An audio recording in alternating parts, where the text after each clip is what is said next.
Well, we can ask ourselves what the purpose of an educational system is. And of course, there are sharp differences on this matter. There's the traditional an interpretation that comes from the Enlightenment, which holds that the highest goal in life is to inquire and create, to search the riches of the past, try to internalize the parts of them that are significant to you, carry that quest for understanding further in your own way. Purpose of education, from that point of view, is just to help people determine how to learn on their own. It's you, the learner, who is going to achieve in the course of education, and it's really up to you what you'll master, where you'll go, how you'll use it, how you'll go on to produce something new and exciting for yourself, maybe for others. That's one concept of education. The other concept is essentially indoctrination. People have the idea that from childhood, young people have to be placed into a framework in which they'll follow orders, accept existing frameworks, not challenge, and so on. And this is often quite explicit. So, for example, after the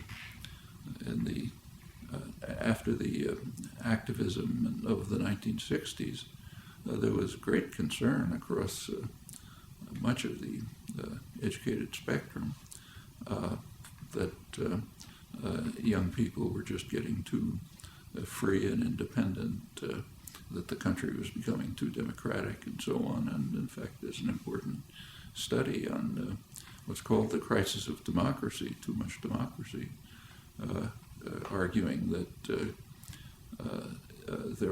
claiming that there are certain institutions responsible for the indoctrination of the young.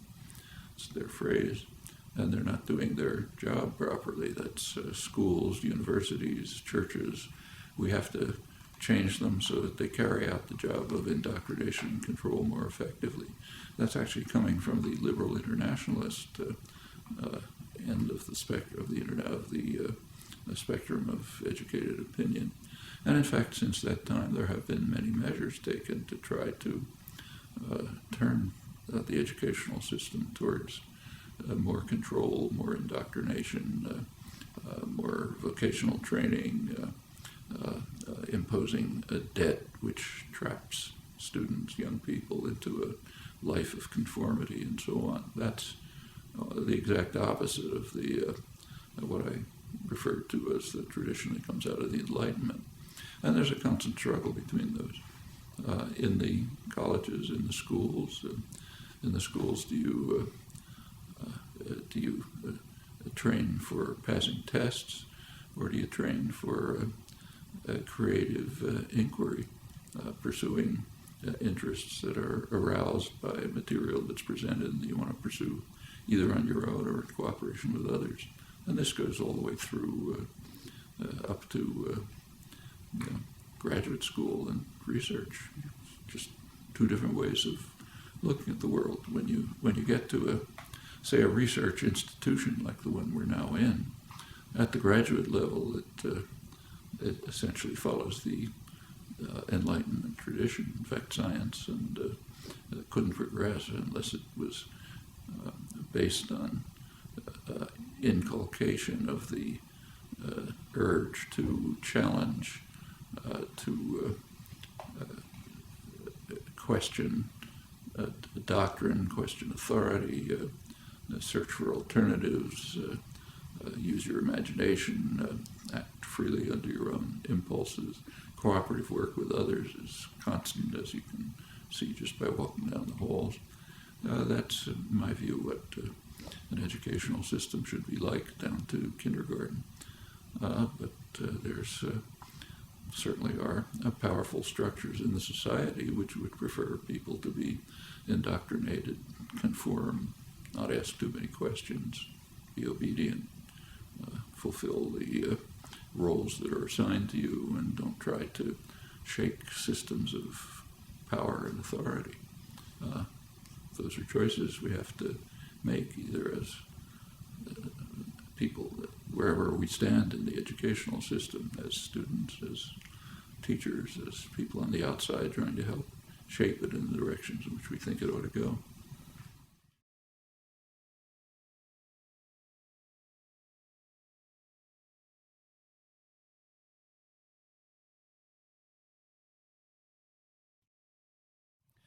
Well, there certainly has been a very substantial growth in new technology of communication, information, access, interchange. It's surely a major change in the nature of the culture and society.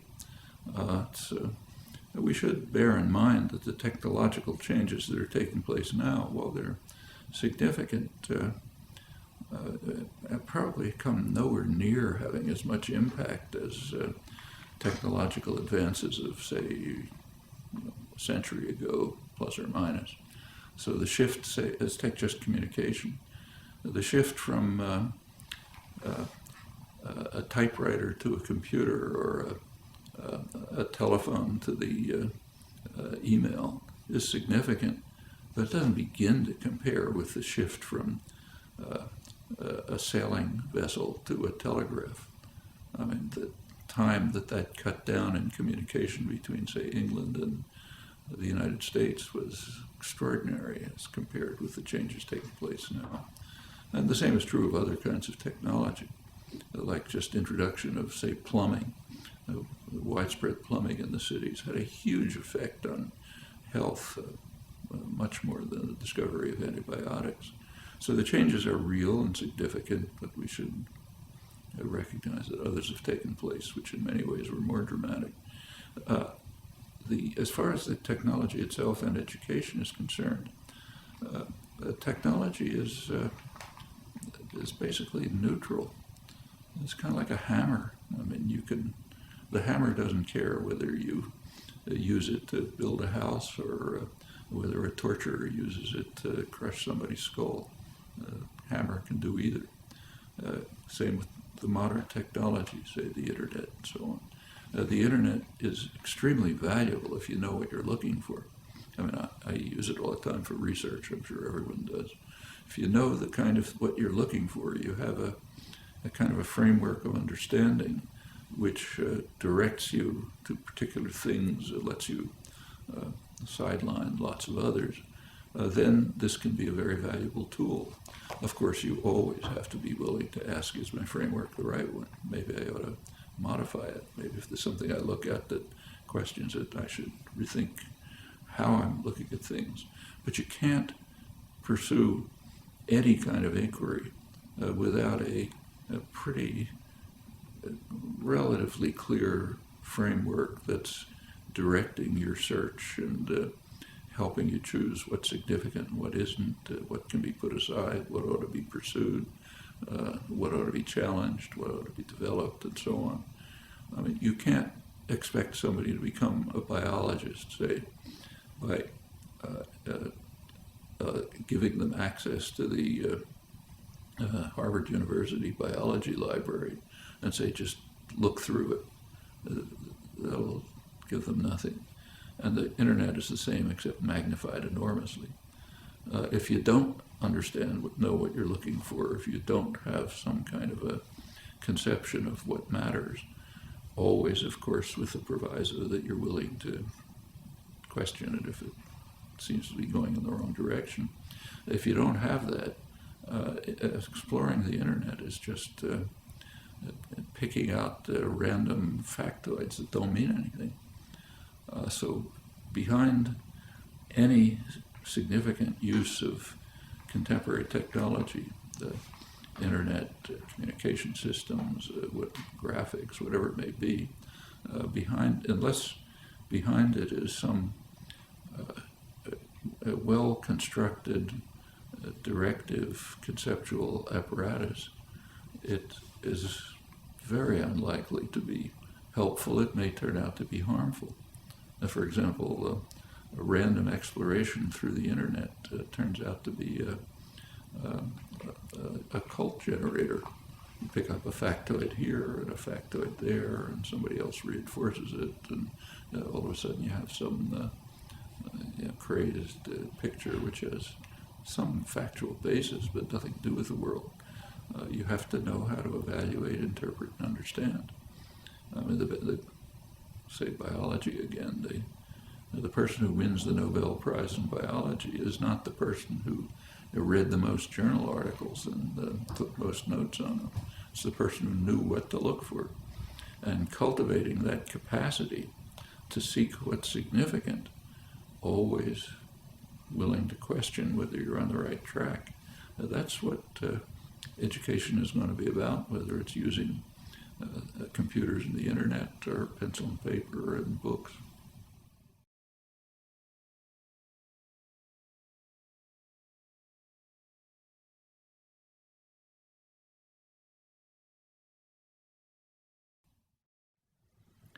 Well, education is discussed in terms of whether it's a worthwhile investment. Does it create human capital that can be used for economic growth and so on?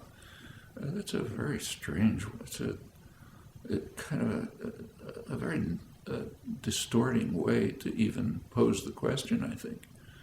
Do we want to have a society of free, creative, independent individuals able to appreciate and gain from the cultural achievements of the past and to add to them? Do we want that? Or do we want people who can increase GDP? They're not necessarily the same, they're not the same thing.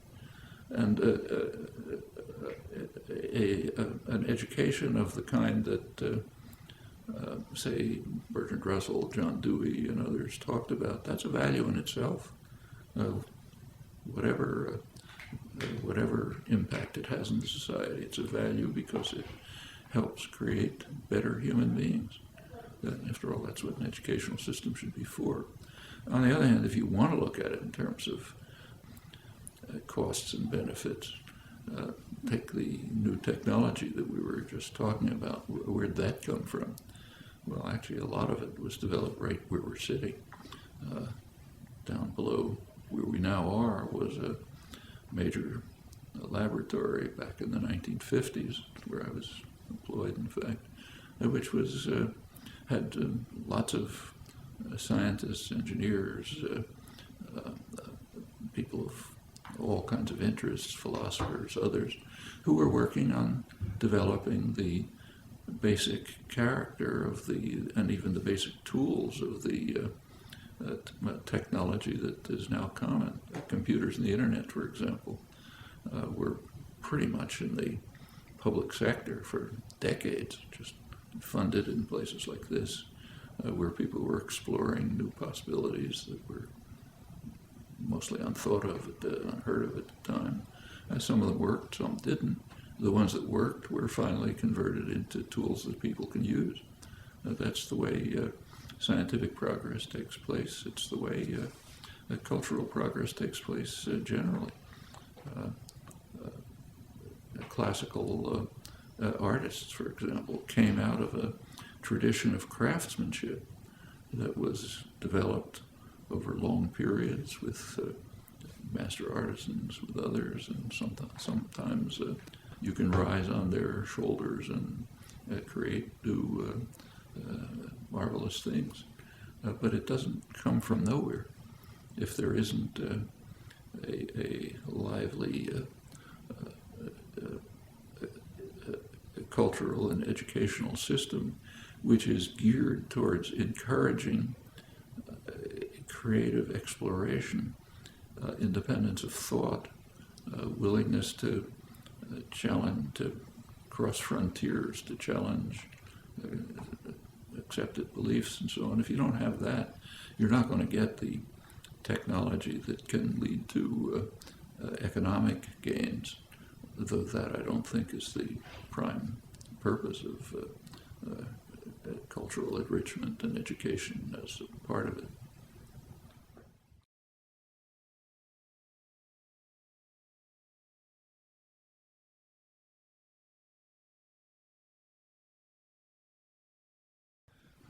There is, in the recent period particularly, an increasing shaping of education from the early ages towards passing examinations. That can be, taking tests can be of some use, both for the person who's taking the test, see what I know and where I am, what I've achieved, what I haven't, for instructors, what should be changed and improved in developing the course of instruction. But beyond that, they don't really tell you very much. I mean, I know for many, many years I've been on admissions committees for entry into an advanced graduate program, maybe one of the most advanced anywhere. And we, of course, pay some attention to test results, but really not too much. I mean, a person can do magnificently on every test and understand very little. I mean, all of us who've been through schools and colleges and universities are very familiar with this. You can be assigned, you can be in some, say, course that you have no interest in, and there's demand that you pass a test, and you can study hard for the test, and you can ace it, to use the idiom, you do fine. And a couple of weeks later, you forgot what the topic was. I'm sure we've all had that experience. I know I have. It can be a useful device if it contributes to the constructive purposes of education. If it's just a set of hurdles you have to cross, it can turn out to be not only meaningless, but it can divert you away from things you ought to be doing. Actually, I see this regularly when I talk to teachers. Just to give you one experience from a couple of weeks ago, but there's plenty like it. I happened to be talking to a group which included many school teachers. One of them was a sixth grade teacher, teaches kids, I guess, 10 or 11 or 11 or 12, something like that. She came up to me afterwards, and I'd been talking about these things, and she told me that of an experience that she had just had in her class. After one of the classes, a little girl came up to her and said she was really interested in something that came up, and she asked how she could the teacher give her some ideas about how to look into it further. And the teacher was compelled to tell her, I'm sorry, but you can't do that. You have to study to pass this national exam that's coming. That's going to determine your future. The teacher didn't say it, but it's going to determine my future, like whether I am rehired and so on. The system is geared to getting the children to pass hurdles, but not to learn and understand and explore. Now, that child would have been better off if she had been allowed to explore what she was interested in, and maybe not do so well in the test about things she wasn't interested in. And they'll come along when they fit into her interests and concerns. And so a test, I don't say that tests should be eliminated. They can be a useful educational tool, but ancillary, something that's just helping improve for ourselves, for instructors and others, what we're doing, and tell us where we ought to be moving. But they don't even, passing tests doesn't begin to compare with